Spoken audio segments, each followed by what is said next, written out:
Começa agora o Gabinete de Guerra das Manhãs 360, à segunda-feira, sempre com a análise do historiador e investigador Bruno Cardoso Reis. Olá, Bruno, bom dia. Olá, bom Bom dia, dia. obrigado. Começamos pelo Médio Oriente. Depois de ontem de manhã o Hamas ter disparado vários mísseis contra Israel, lançou depois rockets de Gaza em direção a Tel Aviv. Bruno, foi a primeira vez em meses. Sim, pelo menos que conseguiu um ataque com este grau de ambição, ou seja, visando atingir a zona central de Israel, e nomeadamente a principal cidade em Israel, que é Tel Aviv. Sabemos que a capital é Jerusalém, mas na verdade a primeira cidade é Tel Aviv. Portanto, isto no fundo demonstra que o Hamas continua a ser uma ameaça para Israel, e também demonstra que a prioridade do Hamas neste momento não é realmente conseguir aqui algum tipo de alívio para a população civil de Gaza, mas é realmente continuar a mostrar que tem essa capacidade militar, não é? Que consegue continuar a atingir alvos no interior de Israel, mesmo sabendo que isso depois leva a ataques de retaliação da parte de Israel. De sexta-feira, as declarações do juiz do Tribunal Internacional de Justiça, que disse que o Tribunal não está convencido de que os esforços da evacuação de Israel em Gaza sejam suficientes e ordenou que Tel Aviv interrompa a ofensiva de Rafah. Bruno, efeitos práticos das declarações do juiz Salam. Ainda esta manhã há relatos de novos ataques em Rafah. Sim, não parece ter tido efeitos, ou seja, mais uma vez temos esta questão das limitações do direito internacional, não é? Portanto, este mesmo tribunal também ordenou o fim da invasão russa da Ucrânia, passado poucas semanas dela se iniciar, e ela continua.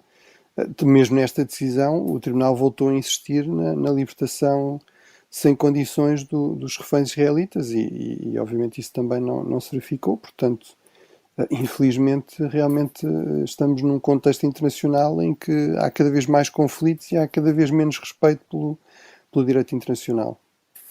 Entretanto, Josep Borrell diz que o reconhecimento da Palestina como Estado pela Espanha, Noruega e Irlanda não é um presente para o Hamas, nem implica apoio ao terrorismo, como disse Netanyahu. Mas Bruno também recordou que a União Europeia não tem capacidade para o fazer, uma vez que este procedimento é da competência dos Estados.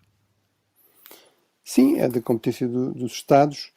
Borrell muitas vezes pareceu alinhar com a posição espanhola, várias vezes comentámos isso, quase que parecia que havia aqui um reconhecimento iminente pela União Europeia, pelo conjunto dos Estados dos 27, e eu fui chamando a atenção que realmente não era assim, que me parecia até que isso estava longe de ser uma posição maioritária no seio da União Europeia, e realmente isso confirmou-se. Apenas 2 países para já avançaram com esse reconhecimento. Eu quero acreditar que a Espanha e a Irlanda não querem aqui oferecer uma prenda ao Hamas, mas claramente no contexto atual isso é lido pelo Hamas como algo de positivo, como um sinal crescente do isolamento de Israel, e portanto é precisamente o receio que isso aconteça e que no fundo haja aqui uma mensagem política que neste momento não é útil, que leva a que os outros Estados-membros não tenham optado para já por fazer isso, não é? Porque se oponham à solução também dos 2 Estados, não é? Portanto, isso é uma solução consensual que tem o apoio do conjunto dos 27.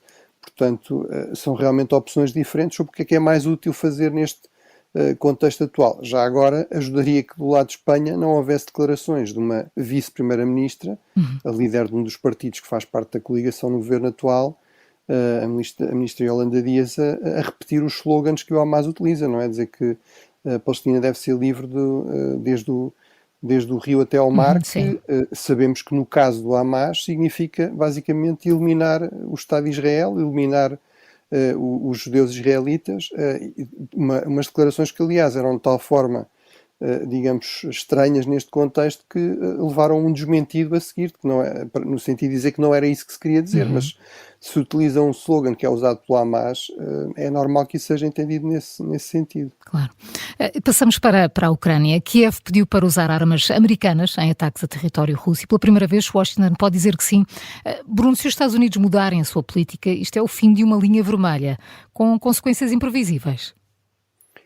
Bem, eu acho que é o fim de uma linha vermelha, provavelmente já devia ter acabado há mais tempo, ou seja, por um lado não resulta de nenhuma vantagem, porque a Rússia passa o tempo a dizer que está a ser atacada pelo Ocidente, que isto é uma guerra entre a NATO e a Rússia, portanto, mesmo aí não se percebe que vantagem é que existe. Já ficou muito evidente que a Rússia não tem nenhum interesse em alargar o conflito, portanto, em concretizar estas ameaças que vai fazendo, que se isso se alguma coisa desse tipo acontecer, seria a Terceira Guerra Mundial, ameaças que fez em relação a todo o tipo de ajuda, não é? Inclusive o fornecimento dos Leopard, enfim, de armas de mais longo alcance, os ATACMS, etc. Tudo isso ia levar sempre à Terceira Guerra Mundial e não levou. E sobretudo temos aqui este contexto atual, que é a Ucrânia muito desgastada, depois de uma pressão, de um conflito que se arrasta já há vários anos, e a sua segunda maior cidade, Kharkiv, que fica a apenas 50 km da fronteira, novamente sob ameaça, e portanto temos este paradoxo ainda mais, digamos, evidente novamente, que é impedir-se a Ucrânia se defender de ataques que são feitos a partir do outro lado da fronteira russa contra o seu território, e portanto parece-me que realmente seria importante que os Estados Unidos tomassem essa decisão. Eu percebo que haja aqui um cuidado em evitar uma escalada, mas, como eu digo, não me parece que haja esse risco, e, sobretudo, a escalada tem sido sempre feita do lado russo, não é? Não houve nenhum sinal de que esta existência de linhas vermelhas por parte do Ocidente tivesse qualquer contrapartida nas ações, ou, como eu já referi até no próprio discurso do lado russo. E depois do convite feito por Zelensky aos Estados Unidos e à China, a Casa Branca confirmou presença na Cimeira da Paz, que acontece a 15 de junho em Genebra. Bruno, de acordo com o presidente da Ucrânia, 80 países já confirmaram estar presentes, mas como pode esta Cimeira ter resultados práticos sem a presença da Rússia? Esta cimeira não é uma cimeira para iniciar negociações de paz, é uma cimeira para deixar claro que a Ucrânia quer a paz, que este discurso do lado russo e dos seus aliados de paz não faz nenhum sentido, porque a única razão pela qual há guerra é porque a Ucrânia foi invadida, foi agredida, o seu território foi conquistado e anexado numa ação que não tem precedentes desde a Segunda Guerra Mundial na Europa, e portanto, no fundo, é dizer se a Rússia realmente quer a paz, nós temos aqui um plano para isso acontecer, que até é um teste realmente à boa-fé russa.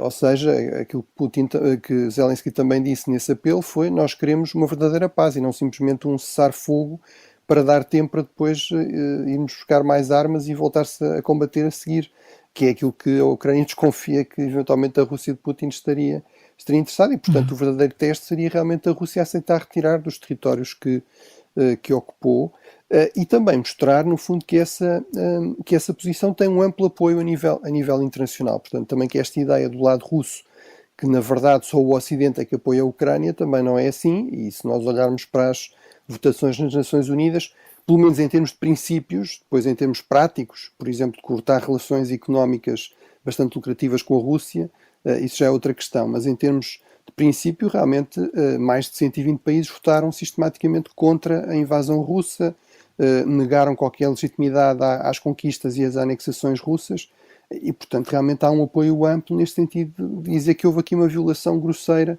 do direito internacional, e que isso é um mau princípio para a ordem internacional, realmente para países como, por exemplo, Portugal, admitir que as grandes potências podem novamente resolver desta forma os seus problemas, que podem conquistar território, o território que entender, e simplesmente anexá-lo a seguir, e que isso será reconhecido, realmente é um péssimo princípio, é um princípio bastante perigoso.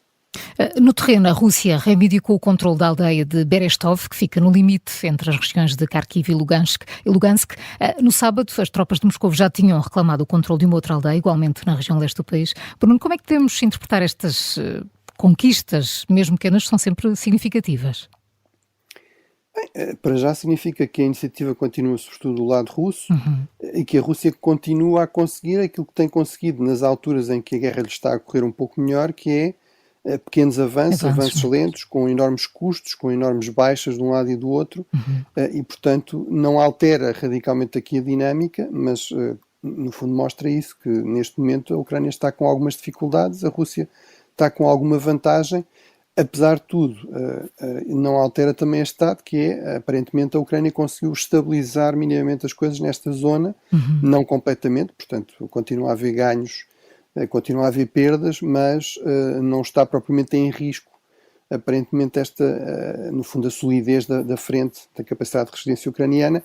Foi exatamente aquilo que levou Zelensky a adiar a visita a Portugal e Espanha aqui há 2 semanas atrás. Exatamente. E o facto de agora vir, ou seja, ter retomado esses planos, estar novamente a dar alguma prioridade a esta dimensão diplomática, até na preparação dessa conferência na Suíça de paz, mostra que ele entende que a situação está mais segura, mais estabilizada.